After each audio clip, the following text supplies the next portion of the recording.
There is new leadership coming to the Walt Disney Company. Josh D'Amaro has been named the new Chief Executive Officer. On March 18th, he's going to replace Bob Iger, and he is going to be in charge of everything Disney. Big news, of course, but how do we know that this is good news? How much do we know about Josh D'Amaro and his history? We know Josh as being a very handsome, presentable face and the executive who likes to wear white sneakers with his suits. I believe there are 3 key questions that we need to answer to determine if the hiring of Josh D'Amaro is something we should be excited about. The first, naturally, is kind of a simple question, but it's important coming from the Disney perspective. Why choose Josh D'Amaro? Second, what does this mean for Disney guests, for Disney parks guests? Never mind all the other parts of running the Disney company. I'm talking about you and me. How should we feel about this? What's going to happen with us? And then finally, what does Wall Street, what do industry insiders think of Josh D'Amaro as the potential chief executive officer? Well, not potential anymore. He is the chief executive officer. What do they think? Well, let's start with that first question. Why Josh D'Amaro? And to answer that, we have to first know who Josh D'Amaro is. He's been with the company now for 26 years, serving in a wide range of roles, but all of them, which is something we'll get to later, it's an important factor, all of them are park specific, or nearly all of them. He's a parks guy. But along with that, he's also worked alongside closely with Bob Iger since Iger's return, but even before that as well. Iger's the one who named him the president of Disney Parks and Experiences. So him and Bob Iger have been sort of growing together for the past more than 5 years, past 10 years or so. And that's an important factor because almost as soon as Iger was hired, the question was not, well, Bob, what are you going to do with the company for the next 10 years? No, the question was, Bob, who's going to replace you? Because he knew Iger's coming back was merely to stop the bleeding created by the Chapek area. And almost that entire time that he spent here as the returning CEO was to figure out how to go past this, how to move on from Chapek and how to move on from Iger. So him and D'Amaro have been working very closely in that entire time. So it was obvious that he was considered more, the protege, I guess, of Iger's. And that, again, that's going to play a key factor in the decision. Now, something that D'Amaro has that Iger didn't have, and I think this is apparent to everybody, which is why he was the leading candidate, is that, and why he was chosen, I believe. And I think this might be actually the reason why he was chosen. It's because he's a great face. Josh D'Amaro is great face. And I don't just mean being, handsome and, photographing well, but he represents the company very well. He is handsome. He does look good in a suit. He does look, everything, the haircut, even the suit with the white sneakers, which again, I think we're going to get to that in a minute, but he gives great face and Disney really needs great face, in my opinion. They didn't get that. Iger was good, but Iger was very polished. Iger was almost presidential. And as a matter of fact, there was a point back in the day when he retired, that he retired because he wanted to make a run for the presidency. Can you imagine? And can you imagine? I don't know what happened with that. I'm reflecting on that, but there was talk. There was talk of him making a presidential run. I just cannot even, that's so far away from reality today. But that was, that he was that kind of on the scale, on the spectrum of personality. He was more presidential than TV. Chapek was terrible face. Chapek was absolutely terrible. And I believe that's the reason why he got fired. I actually think they liked some of the ideas that he came up with. I actually think that Disney was like, yeah, man, that sounds great. Do those things that you're talking about, the surgical precision with prices and all that, the variable tiered pricing situation. I think they were into it because it helped him create more revenue. But the problem is that he sounded like such an asshole, pardon me, when he said all of it. He did not give you the sense that he was thinking about you. He gave you the sense that he was thinking only of himself. He was absolutely a terrible face for the company. Now, I would think that D'Amaro would even be probably the best face that I could think of, maybe even better than Eisner.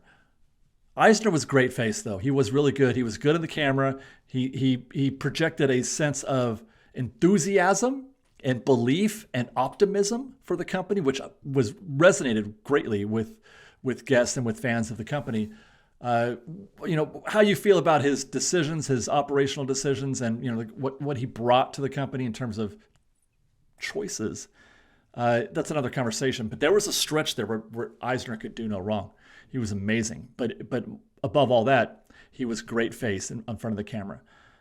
So I think that's a key decision, that Disney wants somebody that's going to bring the company forward into the modern era. And that whole white sneakers with the suits thing, I don't know how much of that is authentic. I'm hoping it is, but it's something he does all the time. But apart from that, he's also somebody who's known.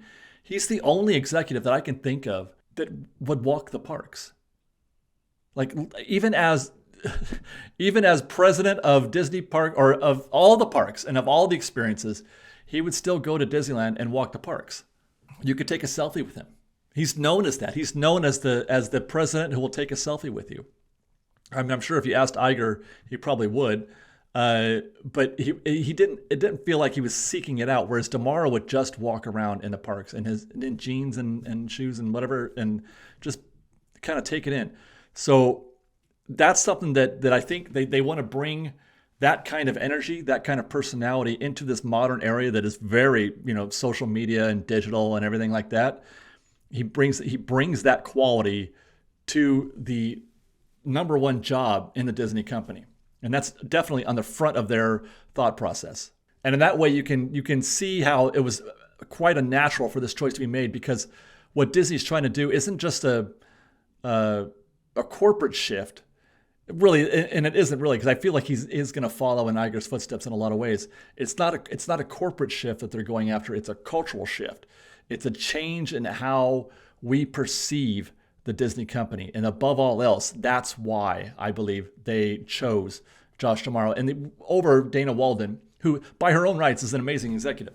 Everything I hear about her is terrific, and she's going to be great, and she's going to be included in this process as we talk about that further. But I don't think she would carry the same cachet in front of the camera, photographs, in interviews, etc. It's a completely different resonance. Again, disrespect to her or anything of that nature.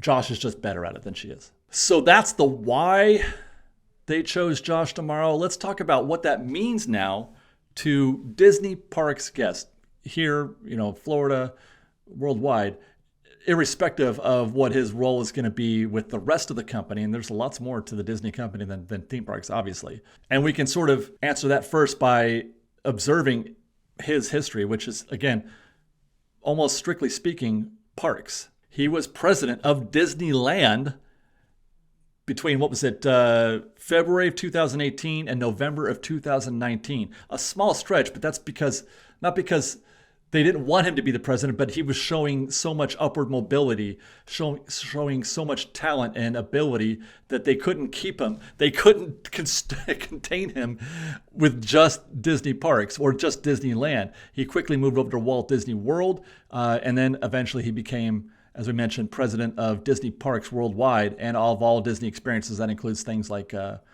believe, Alani and the cruises and all that stuff. While he was president, though, of Disneyland, there's a few observations. He presided over the opening of Galaxy's Edge, so that would have been 2018, 2019, right? But I don't believe that he was necessarily the architect of that. I wouldn't give him credit for that. They've got other Imagineers, and probably more of an Iger thing than it was a DeMauro thing.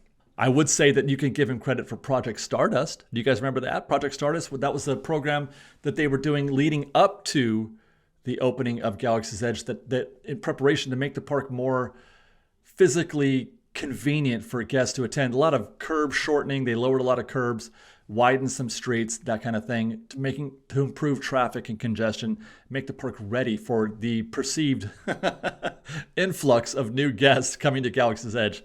That's a whole nother conversation that we can get into. But there was Project Stardust. Max Pass was something that happened before him, but he was running the company at the time that Max Pass was a thing, but he didn't develop it. That was done under, I think, Cole Glacier. Is that how you pronounce his name? So he was kind of there for Max Pass. He was also kind of there for the upgrade of Paradise Pier to Pixar Pier. Now that went over okay. The Paradise, and again, that was actually he presided over that. That was on his watch, but I don't think he was there for the development and the decision-making process of what that was going to be. I believe that again was Cole Glazier, but that was sort of on his watch. Pixar Pier, I look back on that. When I first saw it, I wasn't that impressed because at the time I was not happy with the entire boardwalk or Coney Island aspect of that design. I've over the years I've actually grown more fond of that, and I do think now that Pixar Pier is definitely an upgrade over Paradise Pier. But anyway, just throwing that out there in terms of how we can define tomorrow's experience in parks. I will also say that he was very popular with guests, as we mentioned, would take selfies. I met him actually at the opening of Galaxy's Edge. He was there on that first day, and we shared space a little bit, and he was very cool, very charming, and spoke with many guests at the time. Popular with cast members too. For the most part, I would say that cast members looked at him favorably. Now, that's just Disneyland. He's also obviously been, well, I should say that's just Disneyland while he was president. There's a lot more in his history since then, since he became president of Disney Parks. Here's some lists. Disneyland Forward, that's something that happened or was developed under his guidance as president. The Epcot transformation, which...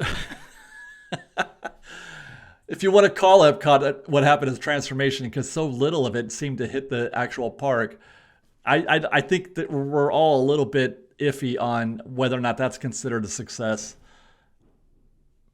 I guess that what we can say at least is that Epcot is better than it was before they did the transformation. It's not as good as it was supposed to be, but I think it's better than it was.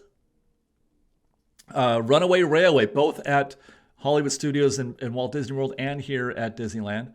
The World of Frozen in Hong Kong. Avengers Campus. Avengers Campus here, and also the Avengers Land that they're building or built in Paris. Zootopia at Shanghai. And then future projects. The new Villains Land at Magic Kingdom. Tropical Americas at Epcot. At Animal Kingdom. Monstropolis at Hollywood Studios.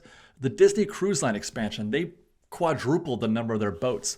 All that happened under Tomorrow's guidance. And then outside of parks, you've got Fortnite. Disney made a big run at Fortnite. That was under Tomorrow, and Story Living, Coutinho, which the jury's way out on that. But Story Living by Coutinho was one of his ideas. Now, that all sounds great, and we're like, oh my gosh, of course we want Tomorrow to be running this company because that's all pretty good stuff. There are a few negatives, and this is something that is kind of close to my heart, close to what I value. Under Tomorrow's guidance, we have the reservation system. That's Tomorrow. We have Genie Plus Lightning Lane, paid Lightning Lane. We talked about Max Pass. That's not paid Lightning Lane. I'll just quickly get into that. Max Pass, what you were paying for, was not the actual Fast Pass. You were paying for the ability to make Fast Pass reservations on your phone. It was phones were just becoming a thing when they came up with that, being used throughout the park. And you could still get a physical Fast Pass. You could still get a traditional Fast Pass with Max Pass. What Max Pass, and that was free. The physical Fast Passes, which you go to the kiosks and pick one up, those were free. What you were paying for, the $10 that you were paying for, was the ability to put that on your phone and make those reservations on your phone rather than having to walk all the way to the attraction to get that physical Fast Pass. You had to walk to Space Mountain to get a Fast Pass for Space Mountain. With that, okay. So he came up with paid Lightning Lane, or the Genie Plus service. And then finally, under his watch, the revamped Magic Key system. Now, on that, it definitely is not what it used to be. The Magic Key system is not nearly as good as it used to be, mostly because of the reservation system, which is more impactful to Magic Keys than it is to single-day ticket holders. Having said that, during COVID, during the lockdown, it was suggested that they were going to revamp the annual pass system, and this is something that I believed well before the parks closed. I had long believed back in 2018, 2019, that annual passes were an incredibly good value. And I thought, I cannot believe they're letting us do this so cheaply. This is way too good of a deal. There's so much room for them to capitalize on this customer. And sure enough, that's exactly what they did. So on the one hand, I wish you hadn't done that. And, we're paying the price for the reservation system and some of the other sort of perceived lack of benefits, I guess, from Magic Keys might have. But it was due. I gotta be honest, it was due. We were getting such a good deal, and I still think we are getting a good deal, but that gap is closing. It's definitely getting narrower now with the cost and the benefits. It's getting to be at a point where they've certainly narrowed that value gap. And having said that, I feel like all three of those have had a net negative impact on the guest experience. And I would also say that any negative experience that we're having today as guests can be attributed to one of those three things, either Magic Keys, reservation system, or Lightning Lane. None of those are a net positive for the average guest, for the guest as a collective. Maybe for you as an individual, you like Lightning Lane because you only come once a year. For whatever your reasons are, which agreed, the Lightning Lane is actually, it's beneficial. It is an easier way to get to the park. But for the collective, for the entire population of Disneyland guests, for all 40,000 of us that are in the parks, all three of those situations are a net negative.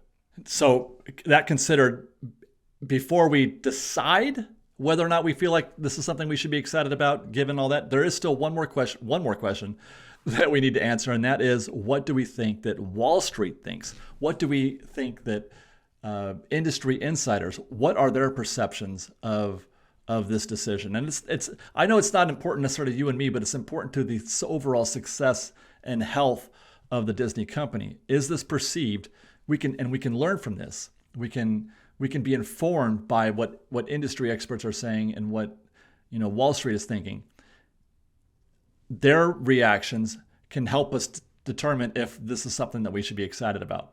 The first thing I would say is that I believe that Wall Street will look favorably on the fact that he is the first CEO that has a parks background. Typically, like Eisner came from studios, Bob Iger came from studios, Walt Disney himself was a studio man. Now, he created the whole concept of theme parks as a byproduct. It was a byproduct of his studio experience. So this is new, and I think it's kind of fascinating that this is the case.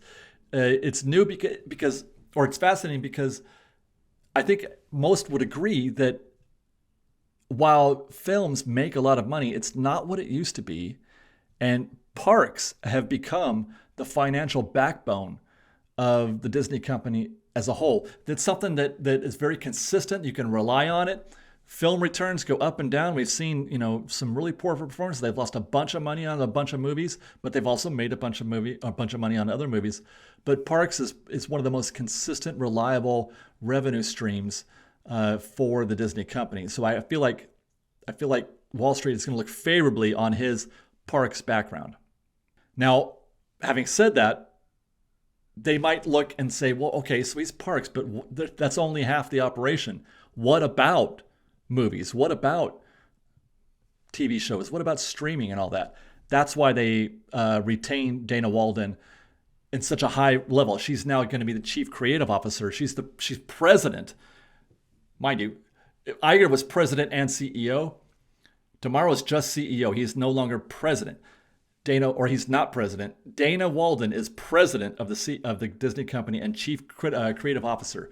So she's going to have a lot of decision making, a lot of responsibility for that side, giving all the support necessary to tomorrow as chief executive officer. And again, by all accounts, she's very well qualified for this and was darn near named, chief executive officer of the Disney company in general because of her accomplished resume. I think also investors and industry insiders are going to see this as an obvious, visible upgrade to Chapek, and maybe perhaps even to Iger. I mean, I feel like you could replace tomorrow with Iger replace Iger with Tomorrow, and still get the same type of leadership again because they've been working so closely together. But Iger was never really perceived as somebody who was going to be a long-term solution for Disney. So really, the question is he better than Chapek? Can Tomorrow stand on his own in a way that Chapek couldn't? Yeah, I think they're going to look at that as a yes. And finally, with respect to being able to follow in the footsteps to fill the shoes of Iger, and they're pretty big shoes. Whether or not you feel like Iger was a good CEO, he was a successful CEO. There's a lot of things. His legacy, I mean, he did amazing stuff, but his legacy is going to be basically acquisitions. His legacy will be bringing new intellectual property under the Disney umbrella. Disney now owns Star Wars, Indiana Jones, Lucasfilm, Marvel, Pixar. He bought 20th Century Fox. He bought their entire library. My goodness. And of course, Disney Plus. That is going to be Iger's legacy, is acquisitions and Disney Plus.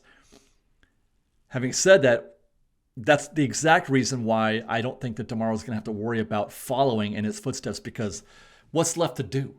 Honestly, I don't even think that's on his long-term vision at all. He's not trying. What else are they going to buy? They bought it all.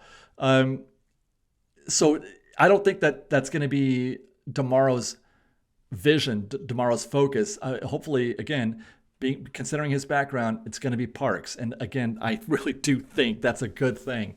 Having a parks guy as leading the Disney company. So with that, let's give our final thoughts. Give you my final. I'll tell you what I believe, what I think. And that is, given the answer to those three questions, I do think that clearly Tomorrow's choice is a net positive for me and for Disney guests who are like me. The negatives that we talked about, the Lightning Lane, reservation system, Magic Keys, all that's kind of baked in. It's a situation now that's part of our daily lives that's baked in. I don't know if he can make more decisions as bad as those. I feel like that's kind of the limit, I'm hoping. And that, mind you, anything that he does to sort of change or improve that is only going to be another win for him. And if he were to find some way to get rid of the reservation system, if he could make that decision, he would go down in history as the greatest president. From my opinion, as the greatest chief executive officer of the Disney company ever. Getting rid of the reservation system for me is like, I'm a what do they call that? I'm a one-issue voter, as they say. As we mentioned before, I think he's the best possible choice when it comes to being a face of the company, and it's very important. He's a better face. I think he's a better face than Iger, obviously a better face than Chapek, and possibly a better face than Eisner. We just spoke already about his being able to delegate operations for film and studios, etc., to Dana Walden. She can be in charge of that.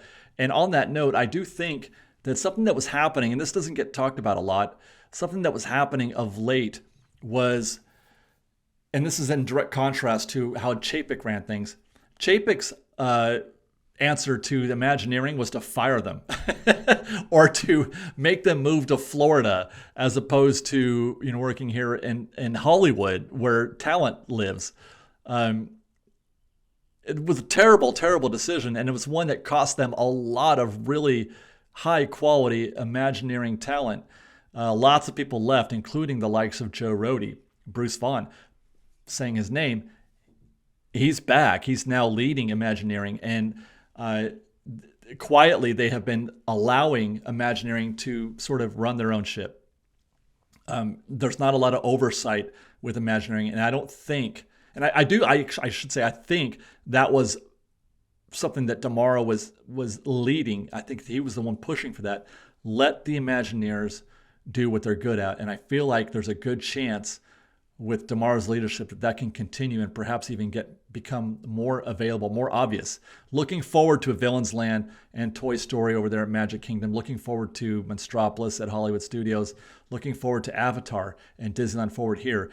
Letting Imagineers create and follow up on their vision as opposed to limiting them with budget constraints. And on that was, I was asked often in the past year or two, who would I like to see run Disneyland, or who would I like to see run the Disney company? And the answer that I gave most often is, I don't know who the right person is. I'm not a headhunter. I don't know who's right or who's wrong, but I do know what I wanted, and what I wanted, or what I want, is somebody who is passionate, who has a real love for Disney, who's passionate about the parks, and who's passionate about all the entertainment as well. One or the other. I just want them to love Disney movies or love Disney parks.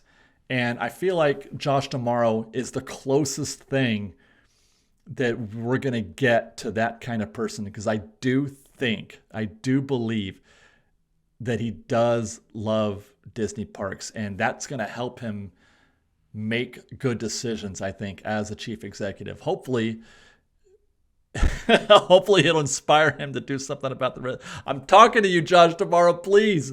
I don't know how much this gets filtered up to you, but please end that reservation system. That's all I wanted, was just somebody who has a true love and appreciation. I feel like that was Eisner. That's what made Eisner great, is that he loved it. Now, his choices were sometimes a little bit garish, a little bit over the top, but he also made really good choices too because of it. And he was excited about it, and he was passionate about it, and he wanted to create, and he wanted to entertain, hoping that is something that we'll get from Josh D'Amaro as well. And that covers it. Those are our thoughts on Josh D'Amaro as the new Chief Executive Officer of the Walt Disney Company. Let us know your thoughts, guys. Do you support this decision? What kind of decisions are you hoping that he makes? What kind of actions do you want Josh D'Amaro to take as president? Let us know in the comments below. And until next time, guys, I do hope you enjoyed. Thank you, guys. We love you. Be safe out there. Be kind to one another. Fresh baked.